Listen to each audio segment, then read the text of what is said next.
Welcome to Destination Detour, the poetry podcast where we get lost on purpose. I'm Sean King. I'm Josh Romig. Today we're going to be discussing a submission we received from Collin Wadeson. He describes himself as an English student from England. That's all we know at the moment. We're trying to get more information on him, but I'm going to go ahead and read his poem, Moon Animals, which he submitted. Moon Animals. In the middle of a room, a column of consonant light is whirring, warming nicotine blonde lint from the cat's bed, inhaling the edges of everything. Everything bends and twists and perishes like baited herring. The flannel draft excluder, depressed and cleft, beetles the piano's fractured teeth like a scragged man's tongue. The black organisms have begun to multiply on the plastic shores of piss-brimmed buckets.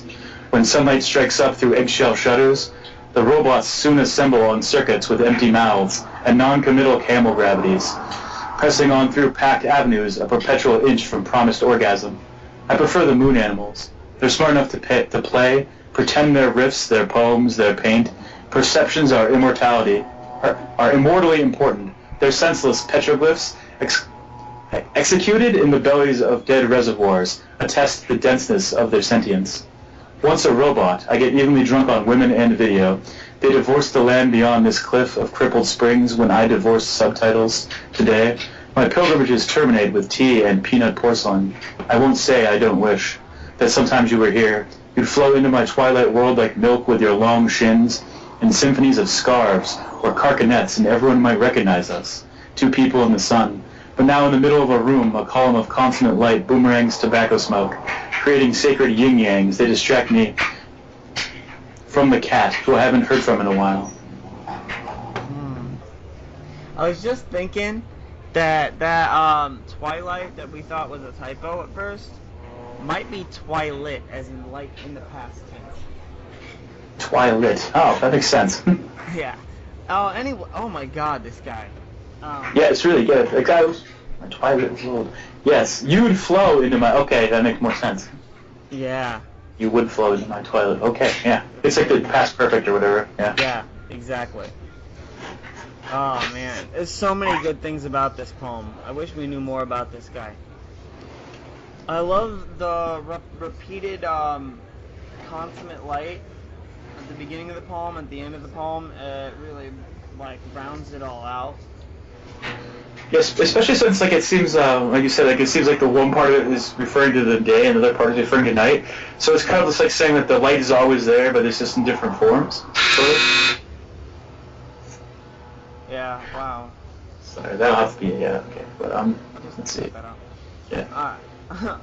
Also, the second stanza, the second stanza, the one where he's talking about black mold. Fucking love that. Plastic shores. So many good lines in that one. Depressed Beatles. I love Beatles as a verb. That was fucking awesome. Beatles the piano, fractured teeth. So many good lines. So many. He's got a lot of assonance going on, or consonants he's playing with the P's. Yeah. Pretend, the poems, paint perceptions. Pressing, packed, perpetual, promise. Yeah, it's so everywhere. Yeah. I guess it starts in the middle of the prior stanza and just goes halfway. Well, it's almost all the way through that next one. That's just really. That's actually the funnest part of the poem to read, because it's just and the way it wraps up. Your voice is hopping. It's skipping as it's reading it. Yeah. P's are like that when you do the consonants with the P's. Is they're and so you feel like you're kind of skipping when you're reciting them. So there's nothing bad to say about this. I'm trying to figure out where I would do edits or other things. Yeah, the thing we've come across is you can take the word the out of the one line, but that's just kind of nitpicking. It's not really. Yeah, where is that line so we can say? It's the perpetual. Where'd it go? I just had it. On the plastic shores. Yeah, you could just be on plastic shores of piss-brimmed buckets. Yeah. Yeah, it would sound a little better that way. But that's literally the only gripe I have with Collin's poem right here. And we're doing, obviously, since we don't know him or any of the situation, which is usually the case when you read a poem. But I would like to just get inside his head a little bit and see what. Where this came from. It's also beautifully written. Yeah, that's what I was gonna say. Yeah, it's just really.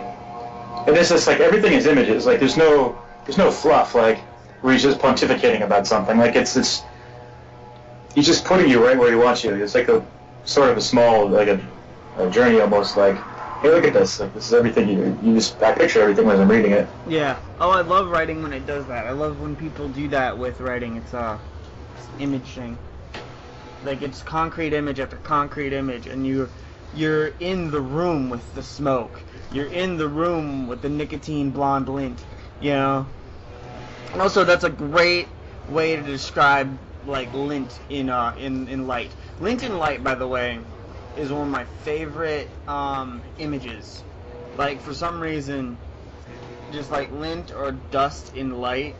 Yeah, it's the way this kind of like, it's like falling but not really. Yeah, it's suspended. It's doing this dance.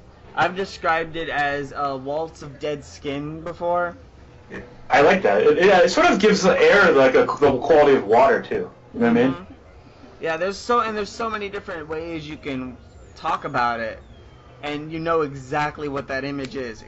Everyone has seen that, but nobody thinks like. Not a lot of people think of it as this poetic moment that's happening.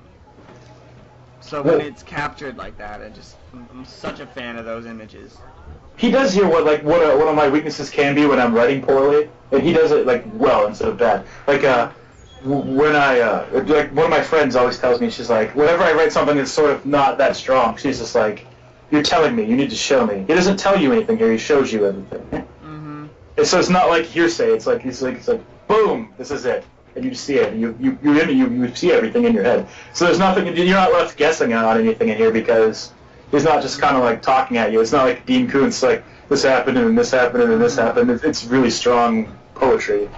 So I really like that. I really like that. Once a robot, I get evenly drunk on women and video. That's a good one. That's sort of like the hideaway nerds thing, right? You just get you watch YouTube videos and other things, yeah. And other things, and corny things. Yes. Oh, it's so raw and honest with this. I wasn't expecting to get anything this good in like a little tiny pile of written submissions we got. Was it? Yeah. I'm hoping we get some more. Like, I want to get some audio submissions coming up in here because there's this other podcast that's been going on for a while that I sort of built the model for this after, and that's the Indie Feed Performance Poetry channel. And they do, like, the way they do the podcast is they have the performance right off at the beginning, and then the rest is him talking about it, and that's it. Like, our version is sort of like a two-man indie feed in the way I imagined it initially.